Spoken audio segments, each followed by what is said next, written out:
Magandang araw. Ako po si Mark Lester Niragal. Ito po ang aking daily devotion. Ano ang goal mo sa buhay? Spirit. Na tinalakay po ni Pastor Russell Ocampo sa 365 Daily Devotion. Ang Bible verse po ngayong araw ay galing sa Zechariah chapter 12 verse 1. Sabi po ay, the burden of the word of the Lord for Israel, saith the Lord, which stretcheth forth the heavens, and layeth the foundation of the earth, and formeth the spirit of man within him. May kita natin dito na ang Diyos mismo ang nag-form ng spirit sa loob ng tao. At dito mapasok yung tanong natin ngayon. Ano nga ba talaga ang goal mo sa buhay? Marami sa atin, ang goals natin ay usually material things, makapagtapos ng pag-aaral, makahanap ng trabaho, makapag-ipon, makabili ng bahay o kotse. Walang masama doon kasi kailangan din natin yan sa daily life. Pero kung titingnan natin sa mas malalim na level, may mas mahalagang aspeto ng buhay na hindi natin dapat nakakaligtaan, ang spirit natin. Yung spirit ay hindi tulad ng katawan na naluluma at namamatay.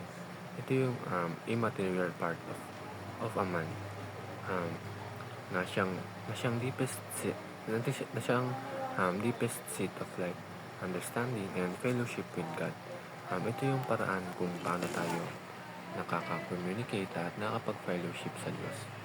Kaya nga sabi sa Job chapter 32 verse 8, but there is a spirit in man, and the inspiration of the Almighty giveth them understanding. Ang first teaching is, the Spirit was formed by God within us. Hindi tayo aksidente lamang na nilikha. Hindi lang tayo basta nag-exist dito sa mundo. Yung Spirit na nasa loob natin ay sadyang nilikha ng Diyos. At dahil siya ang Creator, ibig sabihin siya rin ang may purpose kung bakit tayo nandito. Second is, the Spirit will return to God upon death. Sabi sa Ecclesiastes chapter 12 verse 7, then shall the dust return to the earth as it was, and the spirit shall return unto God who gave it. Ibig sabihin, lahat ng meron tayo sa mundo ito ay temporary lamang. Mga material things, temporary lamang. Pero ang spirit natin, once na dumating ang oras ng kamatayan, babalik sa Diyos. Kaya dapat maging handa tayo lagi kasi hindi natin alam kung kailan.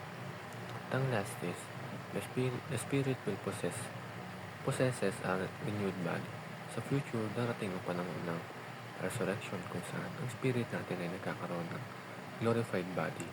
At itong glorified body na ito ay hindi na subject sa sakit, sa kasalanan o sa kamatayan. Napakagandang pangako yan ng Diyos para sa lahat ng niniwala at tumatanggap kay Kristo. Yun lamang po.